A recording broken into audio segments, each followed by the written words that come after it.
الحمد لله وكفى والصلاة والسلام على سيد الرسل وخاتم الأنبياء وعلى آله وأصحابه الذين أوفوا عهدا الذين هم خلاصة العرب الأرباء وخير الخلائق بعد الأنبياء. أما بعد فأعوذ بالله من الشيطان الرجيم. بسم الله الرحمن الرحيم. هو الذي أرسل رسوله بالهدى ودين الحق ليظهره على الدين كله وكفى بالله شهيدا. محمد رسول الله والذين آمنوا معه أشداء على الكفار رحماء بينهم تراهم ركعا سجدا يبتغون فضلا من الله ورضوانا سيماهم في وجوههم من أثر السجود ذلك مثلهم في التوراة ومثلهم في الإنجيل. عن جبرائيل عليه الصلاة والسلام قال: ومن أطاع محمدا صلى الله عليه وسلم فقد أطاع الله ومن عصى محمدا صلى الله عليه وسلم فقد عصى الله ومحمد فرق بين الناس. صدق الله العظيم وصدق رسوله النبي الأمي الكريم ونحن على ذلك لمن الشاهدين والشاكرين والحمد لله رب العالمين. 26واں پارہ سورہ فتح کی ایک آیت کریمہ تلاوت کی ہے، اور حضرت جبرائیل علیہ السلام نے جو نبی پاک صلی اللہ علیہ وسلم کی ایک قانونی بات بیان کی ہے، اور اس کو امام بخاری نے روایت کیا ہے، آپ کے سامنے تلاوت کیا ہے. آیت کریمہ کا مفہوم یہ ہے: هو الذی ارسل رسولہ بالہدی ودین الحق. اللہ پاک وہ ہے جس نے اپنا آخری رسول بھیجا ہدایت دے کر اور دین حق دے کر. لِيُظْهِرَهُ عَلَى الدِّينِ كُلِّهِ. کیوں بھیجا؟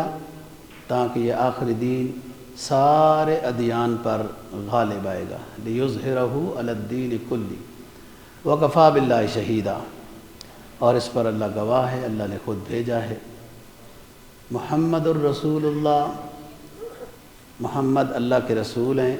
والذین آمنوا معه اشداء علی الکفار رحماء بینہم. نبی پاک صلی اللہ علیہ وسلم پر جن لوگوں نے ایمان لایا وہ آپس میں شیر و شکر ہیں، کفار کے خلاف سخت ہیں. تراہم رکعا سجدا. آپ دیکھیں گے نبی کی جماعت کے چہروں پر ایک خاص نور ہوگا ان کی عبادت کی وجہ سے. یبتغون فضلا من اللہ ورضوانا. وہ جماعت کیوں اللہ کی بات کرتی ہے؟ اللہ کی رضا چاہتے ہیں. یبتغون فضلا من اللہ ورضوانا سیماہم فی وجوہہم من اثر السجود. ان کے چہروں پر ایمان کی ایک خاص نورانیت، بشاشت، ایک کیف ہوتا ہے، اور اس نورانیت کا ذکر کہ حضرات صحابہ جو نبی کی جماعت ہے ان کی خاص شان ہے. مثلہم فی التوراۃ و مثلہم فی الانجیل. یہ مثالیں ان کی خوبیوں کی، حضرات صحابہ کے خوبیوں کی یہ مثالیں تورات میں بھی اللہ نے ذکر کی ہیں اور انجیل میں بھی ہیں. اور یہی وجہ ہے کہ بعض عیسائی جو بڑے عالم پادری مسلمان ہوئے تو انہوں نے یہ بات ساتھ ذکر کی ہے کہ نبی آخر الزمان صلی اللہ علیہ وسلم کی یہ علامات، یہ صفات، یہ خوبیاں ہماری کتابوں میں موجود تھیں. ہم کئی دنوں سے سن 7 ہجری کے لحاظ سے نبی پاک صلی اللہ علیہ وسلم نے جو مختلف شاہان عالم کو خط لکھے ہیں ان کا تذکرہ کر رہے ہیں۔ سب سے پہلے آپ نے روم کے بادشاہ کو لکھا، پھر اس کے بعد ایران کے بادشاہ کو لکھا، یہ تذکرہ ہو گیا۔ آج کا جو خط ہے آپ صلی اللہ علیہ وسلم نے مصر کے بادشاہ کو لکھا ہے۔ مصر کا بادشاہ، اس کا نام مقوقس ہے، اور سمجھدار بادشاہ تھا، عزت و احترام سے پیش آیا۔ حاتم بن ابی طلبہ بلتا، حاتم بن بلتا رضی اللہ عنہ خط لے کر گئے تھے۔ آپ نے یہ بات پڑھی سنی ہوگی کہ آپ صلی اللہ علیہ وسلم کو کسی بادشاہ نے خچر ہدیے میں دیا تھا، وہ خاص خچر تھا، اس کا نام دلدل تھا، وہ اسی بادشاہ نے دیا تھا، شاہ مقوقس نے، اور 2 لونڈیاں دی تھی، ماریہ قبطیہ اور سیرین، یہ 2 لونڈیاں دی تھی۔ جو آپ صلی اللہ علیہ وسلم کا بیٹا ہے نا حضرت ابراہیم علیہ السلام یا رضی اللہ عنہ، وہ ماریہ قبطیہ میں سے تھا، اور قبطی خاندان وہی فرعون کا خاندان تھا، فرعون قبطی تھا۔ اور اس نے کچھ کپڑے وغیرہ بھی ہدیے میں دیے، اور ساتھ آپ کے خط کا احترام کیا، اور اس میں اس نے اس وقت جو اس کے پاس قیمتی چیز تھی وہ ہاتھی دانت کی ایک ڈبیا تھی، اس میں آپ کا نام مبارک کو رکھا، اور آپ کی صداقت کا، نبی برحق ہونے کا یہ ساتھیوں کو بتایا بھی، لیکن اس کے ایمان کے بارے میں بعض حضرات کہتے ہیں کہ ایمان لایا تھا، اور بعض نے کہا کہ نہیں لایا تھا۔ شاہ مقوقس، شاہ مقوقس یہ مصر کا بادشاہ ہے، اور جو میں نے خطبے میں آیت کریمہ تلاوت کی ہے اس میں یہ بتایا گیا کہ ہم آخری نبی کو ہدایت اور دین حق دے کر بھیج رہے ہیں، اور یہ دین سب پر غالب آئے گا۔ ایک ٹائم پر آ بھی چکا ہے، ایک آخری ٹائم ہے کہ سب پر یہ غالب آئے گا۔ سابقہ دین وہ آسمانی دین تھے، وہ بھی منسوخ قرار دیے جائیں گے، یا وہ ویسے ہی لوگوں کے بنائے ہوئے دین تھے جیسے بت پرستی یا سورج پرستی وغیرہ۔ ادیان باطلہ اور جو آسمانی دین پہلے کے تھے سب کو یہ دین ختم کر دے گا، منسوخ کر دے گا، اور دلائل کے لحاظ سے تو ہر حال ہر زمانے میں دین اسلام غالب ہی رہا ہے، ایک وقت تو حکومت کے لحاظ سے بھی غالب ہو چکا ہے، اور آخری زمانے میں پھر غالب ہو کے رہے گا۔ آپ صلی اللہ علیہ وسلم کے خلاف جو مخالفتیں ہوئیں جھوٹے نبیوں کے ذریعے سے یا طرح طرح کے اور جو بہت بڑے حالات آپ کے خراب کیے گئے، وہ محض آپ کی ذات سے دشمنی نہیں تھی، آپ کے دین کو غالب ہوتا ہوا نہیں دیکھ سکتے تھے، اس لیے ختم کرنے کی وہ کوشش کرتے رہے۔ مکہ میں بھی یہی بات تھی، اور مدینہ والے لوگ تو ٹھیک تھے، لیکن جو سائڈوں کے لوگ تھے، خواہ فارسی ہوں یا کوئی بھی ہوں، وہ اسی لیے ہی دشمنی کرتے تھے کہ یہ دین غالب نہ آ جائے۔ اللہ کا فیصلہ ہے، واللہ غالب علی امرہ، اللہ کا امر غالب ہو کے رہتا ہے، لوگوں کی سوچ غالب ہو کے نہیں رہتی۔ لیظہرہ علی الدین کلہ، خواہ باللہ شہیدہ، اللہ ہی گواہ ہے، کافی ہے، اللہ کی مددگار ان کے ہیں، اور اللہ کی مدد سے ہی یہ کام ہوگا۔ آگے تعارف کرایا، محمد الرسول اللہ والذین آمنوا معہ اشداء علی الکفار رحماء بینہم۔ محمد صلی اللہ علیہ وسلم اللہ کے آخری رسول ہیں، اور ان کے ساتھ جو ایمان لانے والی جماعت ہے ان کی خوبی یہ ہے، ان کی خوبی یہ رہے گی کہ کافروں کے خلاف سخت ہوں گے، آپس میں یہ شیر و شکر اور محبت کے ساتھ رہیں گے۔ یہ سب کو ہر دور میں سوچنا چاہیے۔ ہماری دوستیاں کن کے ساتھ ہیں؟ ہماری جنگیں کن کے ساتھ ہیں. یہ سوچنا چاہیے.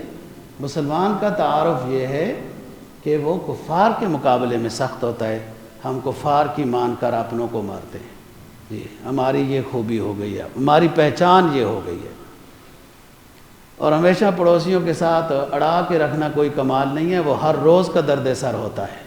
کوئی صلح و سلامی کے ساتھ ہی شکل بنے تو بہتر ہوتا ہے, اور وہ پڑوسی بھی وہ جو مسلمان ہو. تو خوبیاں کیا ہیں؟ اشداء علی الکفار, ہم تو کافروں کے مقابلے میں گردن نیچے کر کے رکھتے ہیں, عاجزی سے پیش آتے ہیں. وہ قرض منظور کر لیں تو ہم طبلے بجاتے ہیں, کتنا کامیابی ہو گئی, حالانکہ پھنسنے میں اور اضافہ ہو گیا. یبتغون فضلا من اللہ ورضوانا. نیک لوگ جو ہوتے ہیں نا, ہر وقت نیکی میں مصروف رہتے ہیں, نیکی میں مصروف رہتے ہیں. اسلام کی کون سی بات ہے, دین کی کون سی بات ہے, سنت کی کون سی بات ہے, اس پر عمل کی کوشش کرتے ہیں کہ ہماری نیکی کم ہے. ایک بزرگ دنیا سے جانے لگے, لوگ بیمار پرسی والے قریب تھے, تو وہ بزرگ بڑے اللہ والے تھے, رو رہے تھے. لوگوں نے پوچھا کہ حضرت صاحب آپ کے تو اتنے شاگرد, اتنی نیکیاں, اتنی کتابیں, اتنی ریاضت, آپ اتنے بزرگ, ہزاروں آپ کے مرید, تو آپ کیوں رو رہے ہیں؟ کہا رو اس لیے رہا ہوں, سرمایہ کم ہے اور آگے سفر بڑا لمبا اور پرخطر ہے. تو جو نیک آدمی ہوتا ہے, قرآن کیا کہتا ہے؟ فاستبقوا الخیرات, نیکیوں میں مسابقت کرو. 10 نیکیاں ہوں گی تو 11 کرو, نیکیوں میں مقابلہ کرو, مسابقت کرو. اور دوسری جگہ پہ کیا فرمایا چوتھے پارے میں؟ وسارعوا الی مغفرۃ من ربکم, جلدی کرو اپنے رب کو راضی کرنے میں. وقت کا کوئی پتہ نہیں, اس کو مبہم رکھا گیا ہے. نہ انسان کو اپنی موت کا پتہ ہے کہ کب آئے گی, کہاں آئے گی, لیکن اتنی بات تو پتہ ہے کہ ضرور آئے گی. نہ قیامت کا پتہ ہے کب آئے گی, لیکن اتنا تو پتہ ایمان ہے کہ ضرور آئے گی. ہمارے ذمہ کام کیا ہے؟ اپنی تیاری. وقت موت کا معلوم کرنا یہ کیا کمال ہے. یہ تو شکر ہے کہ اللہ نے مبہم رکھا ہے, ورنہ نہ کوئی گھر بناتا, نہ کوٹھی بناتا, نہ گاڑی لیتا, نہ کچھ کرتا, کیونکہ وقت پتہ ہے اب تو 10 سال رہ گئے ہیں اس کے جانے میں. مبہم میں خیر ہے. جو ہمارے ذمہ کام ہے نا, اس جہان کے لیے تیاری کرنا, وہ اصل کام ہے. تو مسابقت جو ہے ضروری چیز ہے. جو اسلام میں بات ثابت ہے, سر تسلیم خم ہے, اس کی حکمت سمجھ میں آئے یا نہ آئے, ہمیں کیا پتہ ہے ہماری حکمت کا؟ ہمیں تو اپنے بنائے ہوئے قانون کی حکمت ہمیں نہیں پتہ ہوتی. خدا کا بنایا ہوا قانون, اس کی حکمت ہمیں کیا پتہ؟ ہم تو اتنے ناقص ہیں. ہم تو کئی اپنے قانون دوبارہ جناب وہ ختم کر دیتے ہیں, یوں کرتے ہیں کہ وہ ہمارا تجربہ صحیح ثابت نہیں ہوا. نبی پاک صلی اللہ علیہ وسلم کا فرمان ہے نا, ابغض الناس الی اللہ تعالی ثلاثۃ, سب سے زیادہ اللہ تعالیٰ جن لوگوں کو مردود سمجھتا ہے, ناراض رہتا ہے, وہ 3 ہیں. ثلاثۃ ملحد فی الحرم, نیک جگہ حرمین شریفین میں رہ کر بھی وہ بے دینی کرے, بے راروی کا اختیار ہے, کرے. سب سے بڑا کیسی جگہ میں بیٹھ کر لوگ کتنے تڑپ تڑپ کے خرچے کر کے جاتے ہیں, اور اس کو اللہ نے وہاں جگہ دی ہے, اور یہ دین پر عمل نہیں کرتا. لوگ اس طرح کرتے ہیں. وہاں قانون ہے نماز کے لیے حاضری, تو لوگ اپنا شٹر ڈاؤن کر کے دکان کے اندر بیٹھے رہتے ہیں. کمال کر لیا کہ وہ نماز میں نہیں گئے. یہ ملحد فی الحرم, دین سے پھرے ہوئے کا نام ہوتا ہے الحاد. لحد قبر بھی اس کو کہتے ہیں جو سیدھی ہو کر پھر سائڈ میں چلی جاتی ہے. شک قبر سیدھی قبر ہوتی ہے, جیسے آج کل اکثر بنتی ہے. اللہ تعالیٰ ملحد فی الحرم سے سب سے زیادہ ناراض ہے. اور دوسرا شخص کہ جو شخص دین میں کوئی ایسی چیز ایجاد کر دی ہے جو دین میں نہیں ہے. اس کے نا 2 مطلب ہیں کہ اللہ تعالیٰ کو ہم نے یا اللہ کے نبی کو ہم نے ناقص سمجھا ہے الیاذ باللہ, اس لیے ہم نے ایک نیکی اور ایجاد کی ہے کہ آپ کو پتہ بھی نہیں تھا, اللہ رسول آپ کو پتہ بھی نہیں تھا, یہ بھی ایک نیکی تھی. جو ہمیں پتہ تھی اور ہم نے ایجاد کر دی ہے، اس لیے دوسرے اس شخص سے اللہ تعالیٰ بہت ناراض ہوتا ہے۔ مبتغن فی الاسلام سنت الجاہلیت، جو اسلام میں جاہل زمانے کے رسم و رواج کو ایجاد دیتا ہے۔ سب سے زیادہ جوا کہاں کھیلا جاتا ہے آپ کو پتہ ہے جی، اسلامی ملک ان کی حفاظت کر رہا ہے اور دوسرے اسلامی ملک نے پھر بڑے بڑے حال بنا دیے۔ یہ مبتغین فی الاسلام سنت الجاہلیہ، جن چیزوں کو جاہلیت کے رسوم سرکار نے فرما کے ان کو ختم کیا، آج وہی ایجاد کیے جا رہے ہیں۔ اور تیسری چیز توجہ سے، طلب دم امرئ مسلم بغیر حق لیحریق دمہ، ایک مسلمان دوسرے مسلمان کے خون کا پیاسا ہے بلا وجہ، خون کا پیاسا ہے بلا وجہ، تاکہ میں اس کو قتل کر لوں، وہ اس لیے قتل کر لے، تو فرمایا اس سے بھی اللہ تعالیٰ بہت ناراض ہے۔ ہاں کچھ گناہ ایسے ہیں جن کی سزا قتل ہے، تو وہ انسان نے خود وہ سزا نہیں دینی، وہ حکومت وقت نے سزا دینی ہے، اور حکومت وقت نالائق ہے، اگر نہیں سزا دیتی تو ہم گنہگار نہیں ہیں، وہ گنہگار ہے۔ کوئی قتل و قتال سزا کا کام اپنے ہاتھ میں نہیں لینا چاہیے۔ مسلمان کا طلب کرنا دوسرے مسلمان کا خون بلا وجہ، یہ اس سے اللہ بہت ناراض ہے۔ اور ایک حدیث میں آتا ہے نا کہ القاتل والمقتول کلاہما فی النار، قاتل والمقتول کلاہما فی، دونوں جہنمی ہیں، قاتل بھی تو مقتول بھی۔ صحابی نے پوچھا حضرت جی قاتل کا جہنمی ہونا تو پتہ چل رہا ہے، بلا وجہ اس نے قتل کیا ہے، مقتول تو بے گناہ ہے، وہ مقتول ہے، وہ جہنم میں کیوں جائے گا؟ تو آپ نے فرمایا کہ اس مقتول کا بھی ارادہ قتل کا ہی تھا، بس ہار گیا۔ اس کا ارادہ اس کو قتل کا تھا، اس کا ارادہ اس کو قتل کا تھا، دونوں کے ارادے غلط تھے، لہٰذا قاتل اور مقتول دونوں جہنمی ہیں بلا وجہ۔ ذرا سی بات پر جس میں اسلام نے قتل کا نہیں کہا اور مسلمان قتل و قتال میں مصروف ہے، تو دونوں جہنمی ہیں۔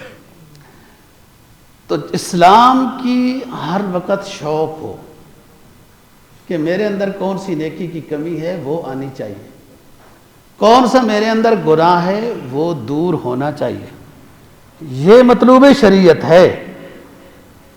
اور شام کو جو صوفیاء محاسبہ یا مراقبہ کہتے ہیں، وہ اس لیے کہ دن کا جائزہ لیں، آج کتنی نیکیاں کی ہیں، کتنے گناہ کی ہیں، تو دوسرے دن بھی لیں تو نیکیوں میں اضافہ ہوا ہے یا نیکیاں کم ہو گئیں، گناہوں میں اضافہ ہوا ہے۔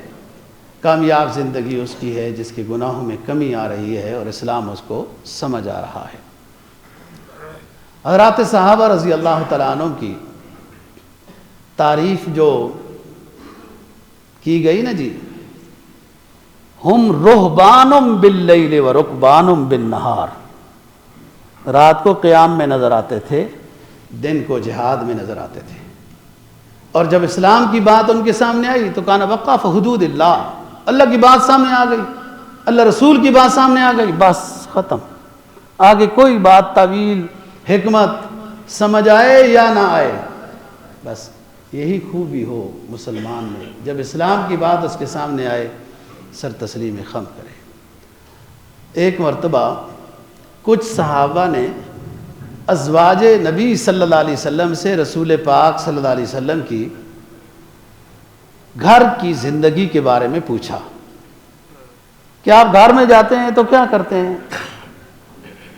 تو ازواج میں سے بتایا کہ یوں اتنی عبادت کرتے ہیں، یوں تلاوت کرتے ہیں، یوں آپ کی تسبیحات ہوتی ہیں، آدھی رات کے بعد اٹھ جاتے ہیں وغیرہ۔ ان صحابہ نے، یہ تین تھے، انہوں نے کہا کہ این نحن من محمد صلی اللہ علیہ وسلم، ہم کہاں محمد کہاں، جو کہ قد غفر اللہ ما تقدم من ذنبہ وما تأخر، کہ جس کے گناہ ہیں ہی نہیں، وہ اتنی عبادت کر رہے ہیں، وقالوا تقالوها، وہ اپنی عبادت کو کم سمجھنے لگے کہ ہم تو بہت تھوڑی عبادت کرتے ہیں، جبکہ ہم تو گناہگار بھی ہیں، پیغمبر تو معصوم ہوتا ہے۔ تو قال احدهم، ایک کہنے لگا انا اصلی اللیل ابد ولا ارقد، میں ہمیشہ ساری رات عبادت کرتا رہوں گا۔ لالچ دیکھیں، حرص دیکھیں عبادت کی، میں ساری رات عبادت کرتا رہوں گا، لا ارقد، ذرا بھی نہیں سوؤں گا۔ وقال آخر انا اصوم النہار ابدا ولا افطر، ہمیشہ روزے رکھوں گا، ایک روزہ بھی نہیں رہنے دوں گا۔ تیسرا کہنے لگا انا اعتزل النساء ولا اتزوج، میں شادی نہیں کروں گا، تاکہ ادھر ادھر کے جمیلے ممیلے فلاں ڈمکان میں مصروف رہتا ہے بندہ، صحیح عبادت نہیں کر سکتا، نفس کشی کروں گا۔ تو تھوڑی ہی دیر ہوئی، جاء النبی صلی اللہ علیہ وسلم الیہم، آپ صلی اللہ علیہ وسلم تشریف لائے۔ فقال، آپ نے فرمایا الذی قلتم کذا و کذا، تم ہی لوگ تھے جو یوں یوں کہہ رہے تھے۔ کہا حضرت جی ہم ہی کہہ رہے تھے اور وجہ یہ تھی۔ آپ نے فرمایا نہیں، انا اصلی و ارقد، میں عبادت بھی کرتا ہوں رات کو، سوتا بھی ہوں۔ انا اصوم و افطر، میں روزے بھی رکھتا ہوں، کبھی نہیں بھی رکھتا۔ اور اتزوج النساء، شادی بھی عبادت ہے، بیوی کے کام میں مصروف ہو جانا، جائز کاموں میں مصروف ہو جانا تو بھی عبادت ہے۔ بچوں کی تربیت، دیکھ بھال، بیماری وغیرہ، یہ میں دیکھو یہ بھی عبادت ہے۔ لوگوں نے غلط سمجھا ہے، یہ ہی عبادت ہے۔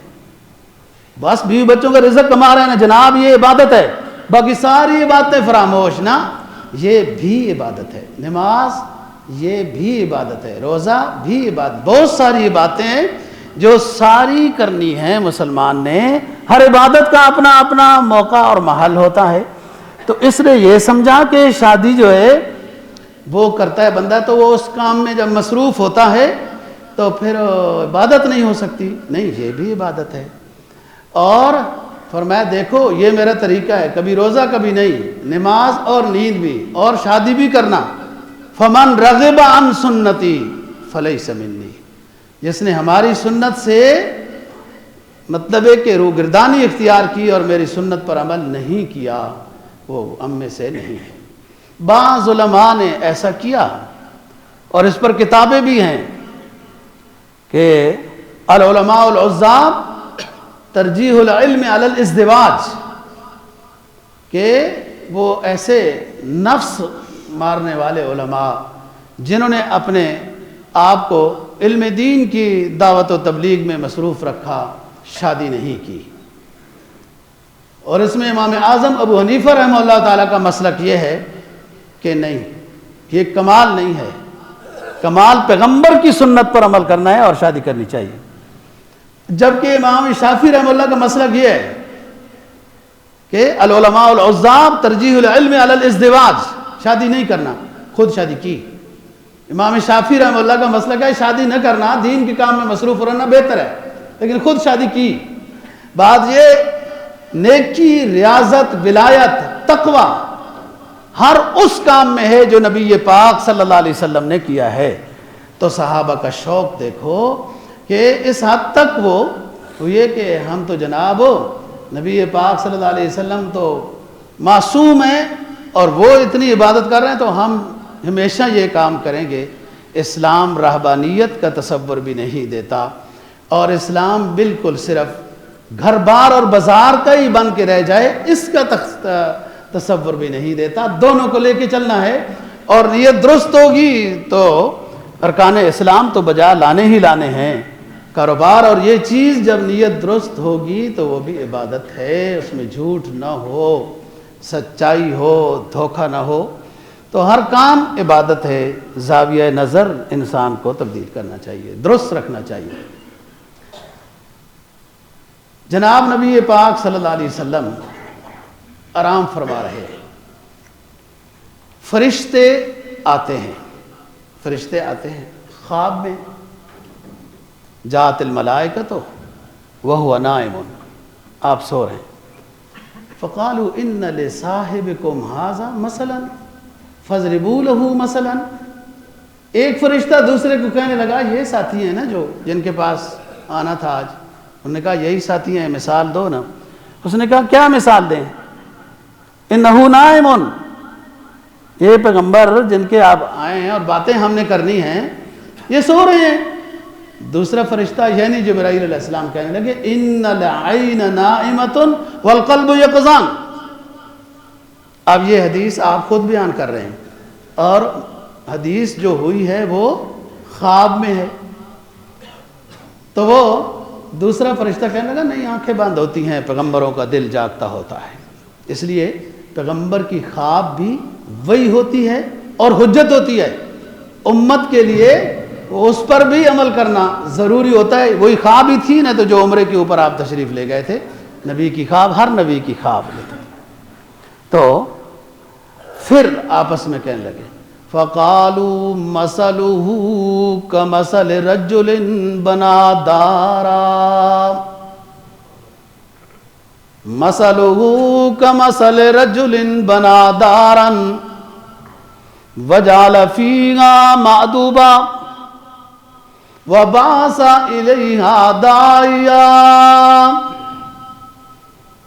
فَمَنْ أَجَابَ الدَّاعِيَ وَدَخَلَ الدَّارَ وَأَكَلَ مِنَ الْمَأْدُبَ فَقَدْ نَجَا وَمَنْ لَمْ يُجِبِ الدَّاعِيَ وَلَمْ يَدْخُلِ الدَّارَ وَلَمْ يَأْكُلْ مِنَ الْمَأْدُبَ فَقَدْ هَلَكَ. الداعی داعی محمد صلی اللہ علیہ وسلم, والمأدبہ انعام الجنہ, والدار دار الجنہ. وہ فرشتے باتیں کرنے لگے. ایک کہتا ہے سوئے ہوئے ہیں, دوسرا کہتا ہے آنکھ بند ہے. پیغمبر سوتا نہیں ہے.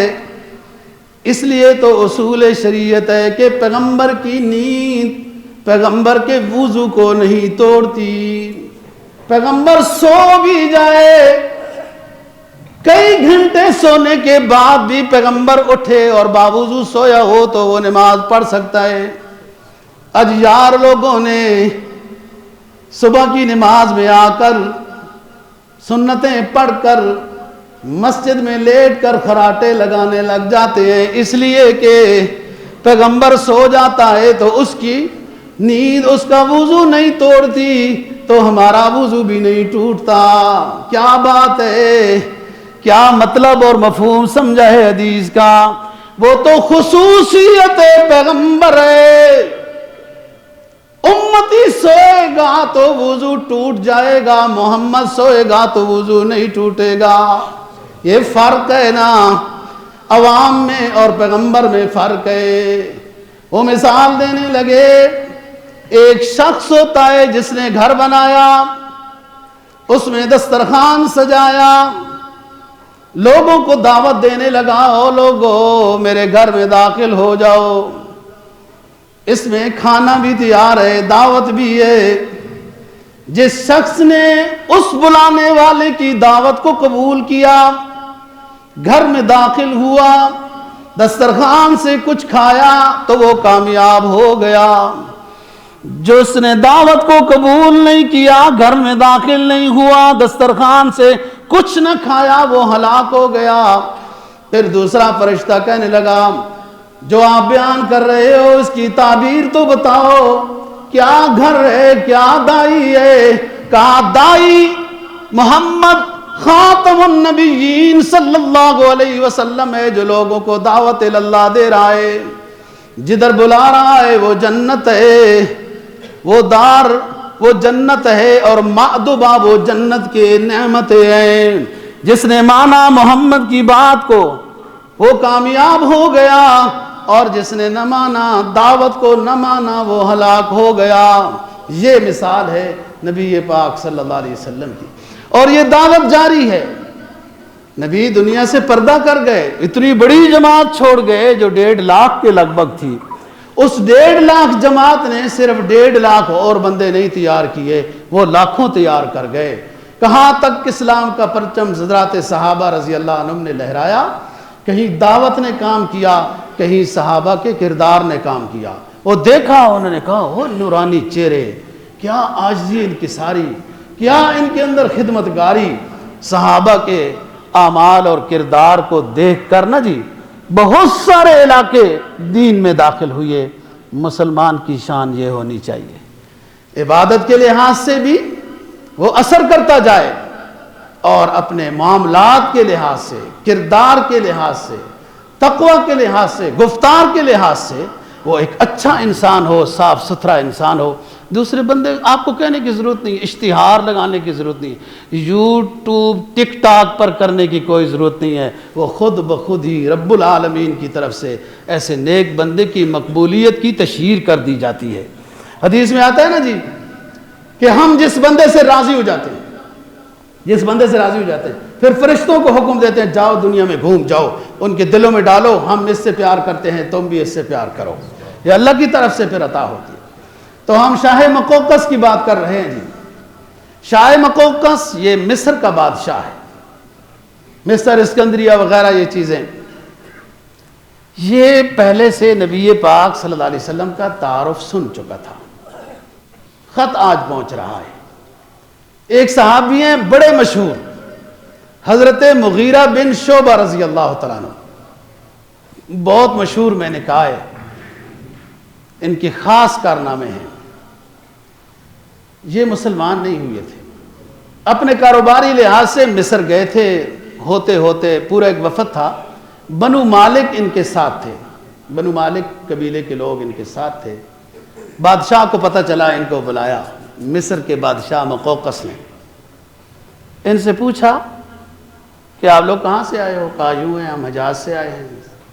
سنا ہے وہاں کوئی بندہ ہے کچھ باتیں کرتا ہے؟ کہا جی ہاں وہ بندہ ہے، ایک نئے دین کی دعوت دیتا ہے، سارے لوگ اس سے ناراض ہیں کیونکہ ابھی مسلمان نہیں ہوئے، لیکن ان حضرات کے یار حالات دیکھو، یہ مسلمان نہیں ہیں، لیکن ابھی جو یہ باتیں کریں گے نا ساری سچی کریں گے۔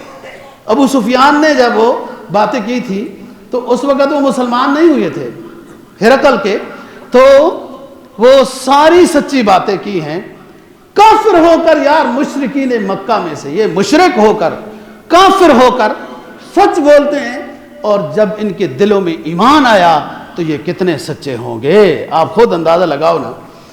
تو کہا وہاں بندہ ہے وہ نیا دین لے کے آیا ہے، لوگ اس سے ناراض ہیں، بادشاہ بھی ناراض ہیں وغیرہ۔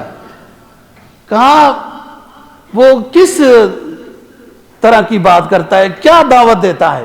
کہا توحید کی دعوت دیتا ہے، بت پرستی سے منع کرتا ہے، نماز روزے زکوٰۃ کا کہتا ہے۔ کہا اچھا نماز کی کوئی ٹائم بھی ہے؟ کہا 5 وقت کی نماز پڑھنی ہوتی ہے۔ کہا زکوٰۃ کتنے پیسے سے لیتا ہے؟ کہا 40واں حصہ جب بندہ صاحب نصاب ہو۔ کہا زکوٰۃ لے کر دیتا کس کو ہے؟ کہا زکوٰۃ غرباء میں تقسیم کرتا ہے۔ تو کہا کہ لوگ اس کے جو ماننے والے ہیں وہ کیسے ہیں؟ کہا بوڑھے بوڑھے سارے مخالف ہیں۔ بوڑھے کو سمجھانا بڑا مشکل ہوتا ہے، کبھی اندازہ ہوا ہے آپ کو؟ نوجوان بندے کو سمجھانا آسان ہوتا ہے، تو بوڑھے بوڑھے سارے مخالف ہیں، نوجوان اس کے ساتھ ہیں، پکے ہیں اس کے ساتھ وغیرہ، اس طرح کی باتیں وہ پوچھتا گیا، یہ دیتے گئے۔ کہا وہ یہودی اس کے بارے میں کیسے؟ کہا یہودی مخالف ہیں، اکثر مخالف ہیں۔ کہا ان کے بارے میں کیا کیا ہے اس نے؟ پھر کہا کسی کو جلا وطن کیا ہے، کسی کو قتل کیا ہے، بس اس طریقے سے نظام ہے وغیرہ۔ بہرحال یوں باتیں ہونے لگی تو آخر میں یہ کہنے لگا مقوقس کہ یہ نبی برحق ہے، یہ صحیح نبی ہے، سارے انبیاء اسی طرح کی دعوت دیتے تھے اور یوں ہی ان کے ساتھ معاملہ ہوتا تھا۔ تو یہ کہنے لگے مغیرہ، میں نے کہا سارے لوگ مسلمان ہو جائیں ہم تو نہیں ہوں گے۔ وہ کہنے لگا تم جاہل ہو، نادان ہو، تم سمجھتے ہی نہیں ہو اس کو، اس لیے تو تم کہہ رہے ہو میں نہیں ایمان لاتا ہوں۔ بتاؤ اس کا نسب کیسا ہے؟ کہا نسب تو بہت عالی ہے۔ کہا اس کا تعارف کہتا ہے سچائی، امانت، دیانت میں۔ کہا سارے لوگ صادق اور امین اس کو کہتے ہیں۔ کہا جب لوگوں کے ساتھ وہ جھوٹ نہیں بولتا تو کیا خدا کے بارے میں وہ جھوٹ بولے گا؟ یہ نبی برحق ہے، جو لوگوں کے ساتھ جھوٹ نہیں بولتا تو یہ کیسے کہتا ہے کہ میں اللہ کی طرف سے نبی ہوں اور یہ جھوٹ ہو؟ یہ کیسے ہو سکتا ہے؟ تو یہ کہنے لگے میرے دل میں بات اتر گئی اور میں پریشان ہو گیا کہ یار ہم رشتہ دار ہو کر اس نبی برحق کے پڑوسی ہو کر ہم کتنے دور اور اتنے دور میں شاہ عجم اس پیغمبر کا احترام کر رہے ہیں اور تصدیق کر رہے ہیں. کہا میں نے دل میں ارادہ کیا کہ جیسے جاؤں گا سب سے پہلا کام میرا محمد صلی اللہ علیہ وسلم پر ایمان لانا ہے. چنانچہ ایسا ہی ہوا. یہ تو پہلے ہی اس کو تعارف تھا. آج جب حاتم بن ابی بلتا رضی اللہ تعالیٰ عنہ پہنچے تو یہ مصر میں نہیں تھا، اسکندریہ میں، پھر آگے کہیں دریا کے کنارے پر بات یہ پہنچ گئے. حاتم بن ابی بلتا بھی وہی بہت ذی وجیہ اور مبارک شخص تھے. ان کی بڑی خاص باتیں ہیں، لیکن میں نے آپ کو بتایا ہوا ہے 1 بجے کے بعد گھڑی بہت جلدی سوئی بڑی جلدی نیچے آتی ہے، وہ تو اترائی ہوتی ہے نہیں. تو یہ حاتم بن ابی بلتا جب لے وہ کہیں دریا کی سائڈ میں بڑے وہ تفریح کے لیے بیٹھا ہوا تھا، بلا لیا. انہوں نے تعارف کرایا، وہ نیچے اترا، لوگوں کو بلایا. مقوقس نے کہا کہ حاتم میں آپ کے ساتھ کچھ باتیں کروں گا، آپ نے جواب دینا ہے. کہا کرو. کہا جب آپ کے پیغمبر کو مکہ والوں نے نکالا تھا آپ بڑے دکھی تھے، آپ نے مکہ والوں کے خلاف بد دعا کیوں نہیں کی؟ اور نبی پاک صلی اللہ علیہ وسلم واقعتاً دکھی تھے. آپ کو پتہ ہے کہ جب باہر نکلے نا ایک پہاڑی پر کھڑے ہو کے مکہ کو دیکھ کے دعا کی تھی، ربنا اخرجنا من هذه القرية الظالم اهلها وَجَعَلْ لَنَا مِن لَّدُنْكَ وَلِيًّا وَجَعَلْ لَنَا مِن لَّدُنْكَ نَصِيرًا. رَبَّنَا أَخْرِجْنَا مِنْ هَٰذِهِ الْقَرْيَةِ الظَّالِمِ أَهْلُهَا. اے میرے رب مجھے مکہ چھوڑنے کا تو دل نہیں چاہتا، لیکن یہاں کے رہنے والے ظالم ہمیں رہنے نہیں دیتے. جدھر جا رہے ہیں ہمارا مسکن پیارا بنا، وہاں کے رہنے والوں کو ہمارا مددگار بنا. ایسے ہی ہوا. تو بد دعا کیوں نہیں کی؟ اتنا ستایا مکہ والوں نے. تو میں نے کہا نا کہ آپ جو سفیر بھیجتے تھے نا، یا خط دے کر جس کو بھیجتے تھے، پیغمبر کی نظر ہوتی ہے، ہماری کیا نظر ہے؟ ہم تو بعض دفعہ جس کو بڑا بنا دیتے ہیں. جن پتھروں کو عطا کی تھی دھڑکنیں ہم نے، جب انہیں زباں ملی ہم پہ ہی برس پڑے. تو ایسا ہوتا ہے. انہوں نے کہا جی ہاں. عیسیٰ علیہ السلام کو یہودیوں نے اپنے قبضے میں لے لیا تھا، سولی پر چڑھانا چاہتے تھے. عیسیٰ علیہ السلام نے یہودیوں کے خلاف بد دعا کیوں نہیں کی تھی؟ اے مقوقس آپ مجھے جواب دو. کہنے لگا آپ تو بڑے حکیم ہو، ظاہر حکیم نے بھیجا ہے آپ کو. وہ جواب تلکا بتلکا ہو گیا نا کہ پیغمبر اتنا جلدی بد دعا نہیں دیتا. اعصابی لحاظ سے جو کمزور ہوتا ہے نا جی، وہ جلدی بد دعا دیتا ہے. پیغمبر کے اعصاب تو 100 پہلوانوں سے زیادہ اس کو طاقت عطا کی جاتی ہے، وہ جلدی بد دعا نہیں دیتا. وہ بد دعا بھی تب دیتا ہے جب امر ربی ہوتا ہے تو بد دعا دیتا ہے.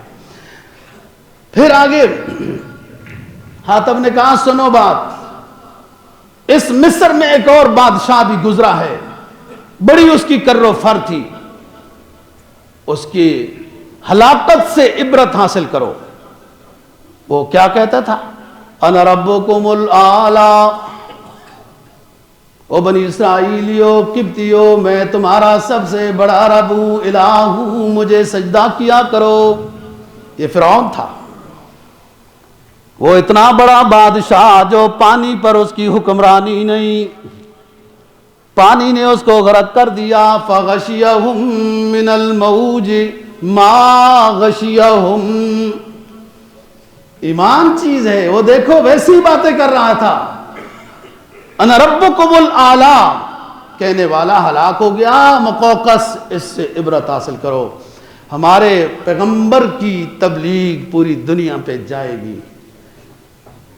سورج نے تو پہلے ہی مانا، چاند تو ٹکڑے ہو کے قدموں میں آیا، وہ تو پہلے مان چکی اوپر کی مخلوق.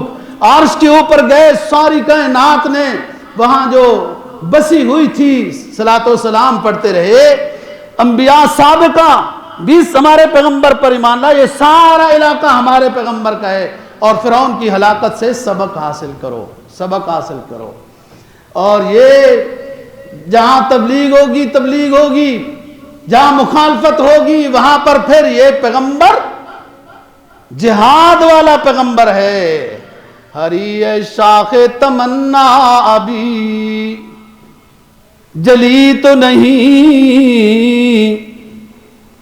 دبی ہے آگے جگر مگر بجھی تو نہیں. جفا کی تیغ سے گردن وفا شعاروں کی, کٹی ہے برسر میدان مگر جھکی تو نہیں. یہ پیغمبر اور اس کے جانشین دعوت اللہ کا پیغام لے کر دنیا میں گھوم جائیں گے. جنہیں سمجھ آ جائے گی آفرین ہے ان کے لیے, مبارکبادی ہے. جو نہ سمجھیں گے, اور اگر ہمیں ستایا اس نے, ہمارے پیغمبر کے خط کو انہوں نے بے ادبی کے ساتھ پھاڑ دیا, ان لوگوں کے خلاف ہمارا جہاد ہوگا. یہ تلوار والا پیغمبر آئے گا. انشاءاللہ اگلے جمعے پر یہاں سے بات کریں گے وہ خط کیا تھا. اللہ تعالی ہم سب کو دین پر عمل کا جذبہ نصیب فرمائے. وآخر دعوانا الحمدللہ.